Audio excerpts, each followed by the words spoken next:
Good morning everybody. Success point Deoband में आपका फिर से स्वागत है।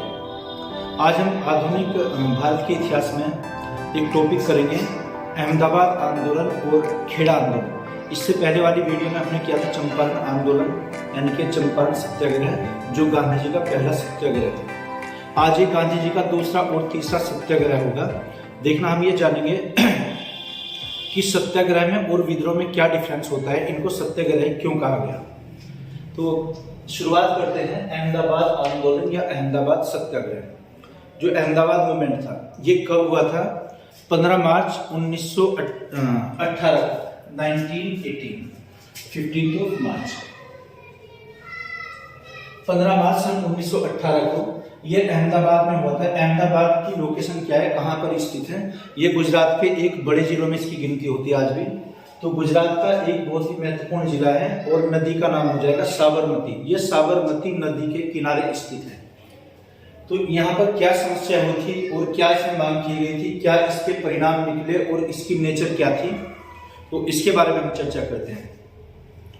देखना, गांधी जी जब साउथ अफ्रीका से 1915 में भारत वापस लौटे थे और 1916 में लखनऊ अधिवेशन में भाग लिया गांधी जी ने कांग्रेस के। 1917 में फिर चंपारण आंदोलन शुरू किया बिहार में, तो वो एक सत्याग्रह था और हम अहमदाबाद को भी सत्याग्रह कह सकते हैं।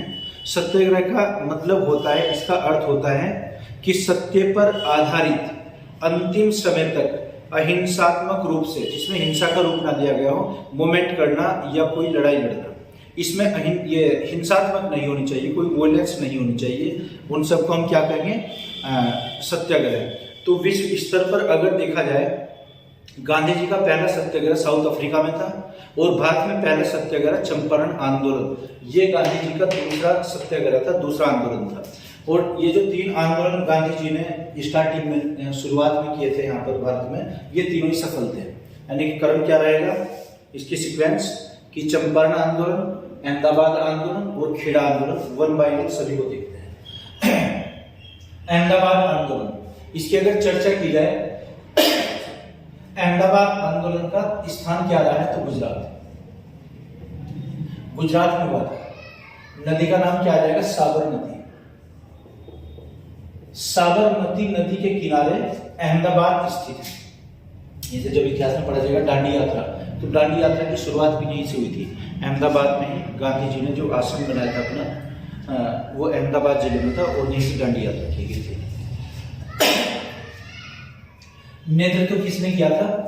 गांधी जी और उनके सहयोगी थे गांधी जी। और गांधी जी के एक सहयोगी अहमदाबाद मिल मालिकों के विरुद्ध जब आंदोलन हुआ, अनसुईया बेन,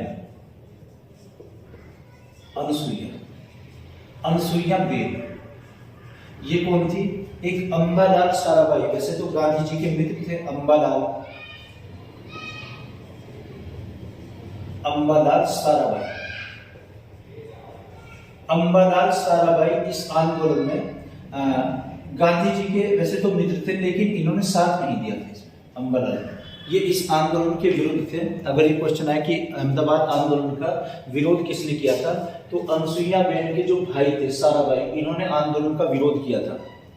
जैसे पहली वीडियो में हमने बताया कि चंपारण आंदोलन का विरोध किसने किया था, तो एनजी रंगा ने। और जबकि गांधी जी के 6 सहयोगी थे। यहाँ पर अगर सबसे ज्यादा सहयोगी हम देखें तो गांधी जी की सहयोगी अनसुईया बेन, और जो इनके भाई थे अंबालाल, ये इसमें सहयोगी नहीं रहे, इन्होंने आंदोलन का विरोध किया था। इसका कारण क्या था, क्यों हुआ था अहमदाबाद में? तो अहमदाबाद में एक मिल मालिकों के विरुद्ध श्रमिकों ने आंदोलन किया था। हड़ताल की गई थी वहां पर, 21 दिनों तक कारखाने को रोक दिया गया था। 1917 की अगर बात करते हैं, 1917 उससे पहले यहाँ पर एक प्लेग की महामारी फैली थी गुजरात में। प्लेग महामारी, एपिडेमिक, ये क्वेश्चन भी आता है कि महामारी के अध्ययन को क्या कहते हैं? एपिडेमिक। तो एपिडेमिक कैसी थी महामारी? प्लेग से उसमें मरने वालों की जो टोल माउंटिंग थी, यानी कि उनकी संख्या थी, वो बढ़ती हुई चली गई। और या तो मिल जो श्रमिक होते थे वो थे, या फिर उनके परिवारों में, यानी कि वो मिल मालिकों, ये मिल श्रमिकों की बात आ जाएगी। तो मिल श्रमिकों को यहाँ पर प्लेग, इसमें प्लेग मुआवजा देना था इन्हें। मुआवजे के लिए जो यहाँ पर आंदोलन चलाया, तो 21 दिन तक उन्होंने हड़ताल की थी। कारण क्या बना था? एक तो श्रमिकों का, श्रमिक जो मिल श्रमिक होते थे, श्रमिक मिल का। ये किनके, मिल मालिकों के विरुद्ध हुआ था। मिल मालिकों के विरुद्ध था और इसमें 21 दिन तक हड़ताल की गई थी। 21 दिनों तक यहाँ पर हड़ताल की गई थी।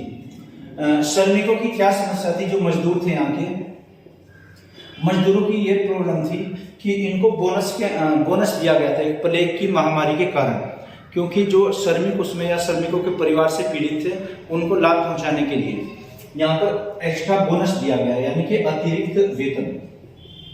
बोनस का मतलब क्या हुआ, अतिरिक्त वेतन। उनके वेतन में बढ़ोतरी की गई और ये कहा गया कि महामारी पर जब काबू पा लिया जाएगा उसके बाद में ये बोनस कम कर दिया जाएगा या इसको बंद कर दिया जाएगा। लेकिन क्या हुआ, 1918 में ये जो प्लेग की बीमारी थी, प्लेग की बीमारी पर काबू पा लिया गया और इनका बोनस बंद कर दिया गया। लेकिन मिल मालिक श्रमिकों ने जब हड़ताल की मालिकों के विरुद्ध यहाँ पर मांग रखी, उन्होंने 50% अतिरिक्त भत्ते की, क्योंकि मांग कितनी की गई, 50%, है ना, एक्स्ट्रा जो उनका अलाउंस था, इस बार भत्ते की मांग की।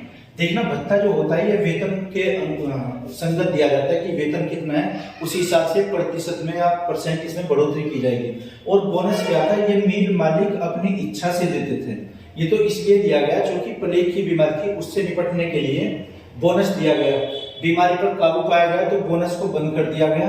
लेकिन जो मजदूर थे उन्होंने 50% भत्ते की मांग क्यों की थी, अलाउंस की मांग क्यों की थी, अतिरिक्त वेतन की। इसमें यह था कि फर्स्ट वर्ल्ड वॉर, जब प्रथम विश्व युद्ध हुआ था, प्रथम विश्व युद्ध कब समाप्त हुआ, 1918 में, और इसमें महंगाई बढ़ी थी, उसी हिसाब से विश्वव्यापी महंगाई बढ़ चुकी थी। महंगाई, तो इनका कहना था मजदूरों का, श्रमिकों का, कि अगर बोनस हमें नहीं देंगे तो 50% महंगाई भत्ता बढ़ना चाहिए। लेकिन कुछ मांगी तो मानी गई, मिल मालिकों ने जो मांगी थी, क्या कि 20% का भत्ते की देने की मांग की गई, 20%, लेकिन ये 50% की मांग करते थे। इसका ये कारण था। तो एक लाइन में अगर कारण हम फिर से देखें, इसका ये आंदोलन क्यों किया गया था कि वहां पर जो मिल मालिक थे, मालिक और मजदूरों के बीच की लड़ाई थी। मालिकों ने पहले तो बोनस बढ़ाया, क्यों बढ़ाया गया था, प्लेग की महामारी के कारण, और जब प्लेग पर काबू पाया गया तो उस वेतन को यानी कि बोनस को रोक दिया गया।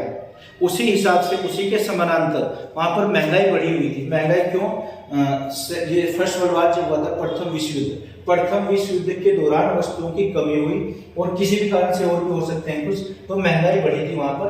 ये अगर बोनस इन्होंने बंद किया तो ये महंगाई भत्ते की मांग करने लगे, और महंगाई भत्ता कितना, 50%, अपने कुल वेतन का 50%।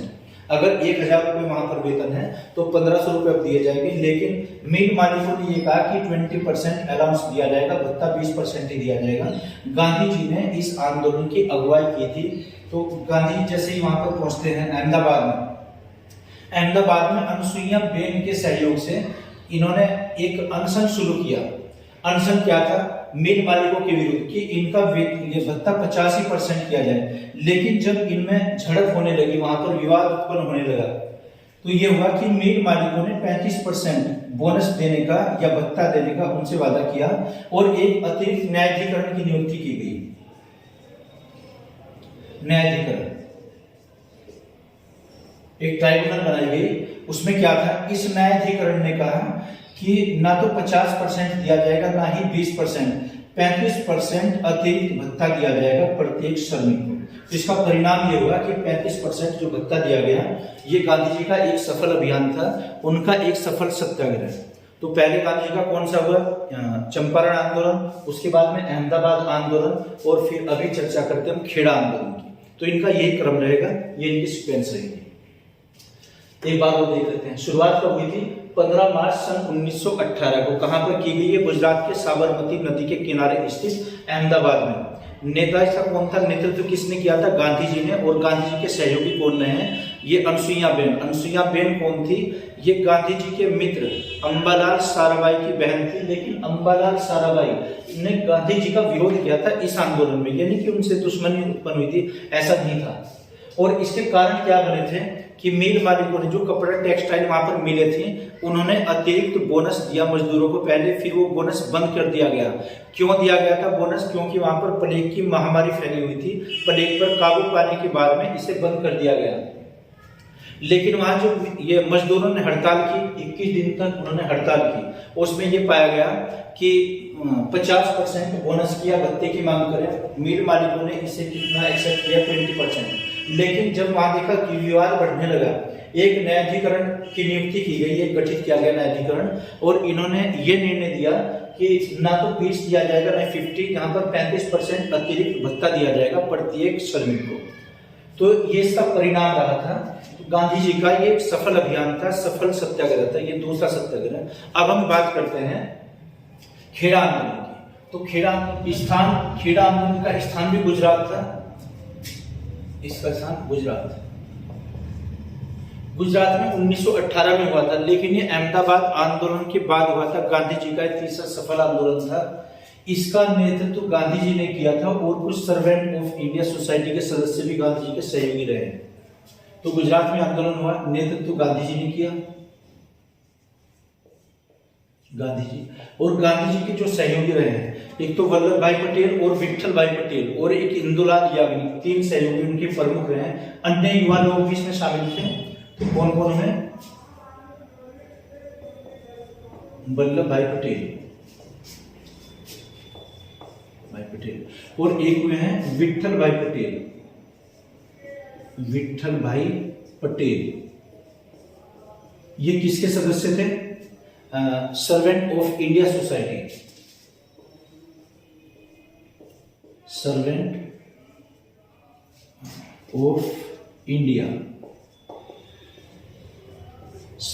ऑफ इंडिया सोसाइटी के सदस्य भी थे। और एक रहे इनके सहयोगी इंदुलाल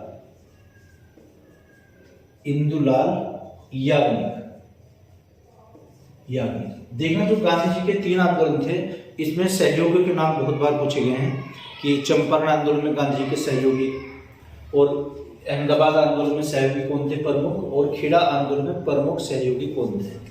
अच्छा, कारण इसकी क्या रहे? कर अदायगी। ये कारण क्या था? देखना, एक तो खेड़ा आंदोलन एक वास्तविक किसान आंदोलन था। इसमें टैक्स ना देने के विरोध में, क्योंकि यहाँ की फसलें नष्ट हुई थी। ये बताते हैं कि 1917 में जो वहाँ की फसल थी, जैसे धान की या गेहूं की फसल, ये उसमें वहाँ पर कुछ ऐसी फसलों की बीमारी या किसी और कारण से वो नष्ट हुई, और 1/4 भी वहाँ की फसल, 1/4 जो भाग था, ये भी वहाँ फसल नहीं, यानी कि जो लागत उन्होंने लगाई किसानों ने, उसकी भी भरपाई नहीं हो पाई। तो यहाँ के किसान चाहते थे कि उनका कर माफ हो जाए, लेकिन सरकार ने किसी भी तरीके से माफ नहीं किया। उन्होंने काफी रिक्वेस्ट यहाँ पर की, लेकिन फिर बाद में गांधी जी ने अगुवाई की इस आंदोलन की, कर अदायगी की, कि कोई भी कर अदा नहीं करेगा, यानी कि जो लोग उसकी स्थिति में होंगे कर अदा करने की, उचित लोगों से ही उचित कर अदा किया जाए, यानी कि वसूला जाए। तो यहाँ पर ये गांधी जी ने इसकी अगुवाई की, कर न अदायगी, कर न अदा करना। ये एक अभियान चलाया गांधी जी ने, किसानों को मनाई की, और कुछ किसानों ने गांधी जी की रिक्वेस्ट या जो भी यहाँ की एक सभा ने निर्णय लिया कि अपनी फसलों को वो जड़ से उखाड़ कर अपने खलिहानों में या घरों में लेकर आ गए, क्योंकि वहां पर कुछ टैक्स ऐसे थे जो फसलों के रूप में दिए जाते थे। तो फसल चूंकि प्रॉपर नहीं थी, उनकी भरपाई भी नहीं खुद से होती थी, तो इसलिए यहाँ पर कर अदायगी एक वो चलाया आंदोलन कि कोई कर अदा नहीं करेगा किसान। वो कहाँ पर हुआ? गुजरात में। नेतृत्व गांधी जी ने किया, तीनों ये उनके सहयोगी रहे, वल्लभ भाई पटेल, विठल भाई पटेल और इंदुलाल याग्निक। क्वेश्चन आया कि सर्वेंट ऑफ इंडिया सोसाइटी के कौन से सदस्य थे जिन जो सहयोग किया गांधी जी को? तो ये कौन थे? विठल भाई पटेल। और इसमें कारण क्या बना था कि फसल नष्ट होने पर वो कर अदा नहीं, टैक्स नहीं देना चाहते थे, तो इन्होंने टैक्स नहीं दिया था। ये गांधी जी का एक सफल अभियान था। परिणाम इसका क्या हुआ कि सफलता मिली, सफलता। तो ये तीनों आंदोलन प्रारंभिक तौर पर हो जाते हैं गांधी जी के। पिछली वीडियो में हमने किया था चंपारण आंदोलन, अहमदाबाद आंदोलन और ये खेड़ा आंदोलन, 3 आंदोलन थे। इसके बाद जो भूमिका बनती है फिर असहयोग आंदोलन की, और उससे पहले खिलाफत आंदोलन हुआ था, तो उन पर भी हम वीडियो बनाएंगे। आप इसे नोट करना चाहें तो नोट कर लीजिए, स्क्रीनशॉट लेना चाहें तो स्क्रीनशॉट लीजिए। तो ये मैं आशा करता हूँ आपकी समझ आया होगा। अगर नहीं तो कमेंट बॉक्स में आप लिख कर बताइएगा। Okay, thank you.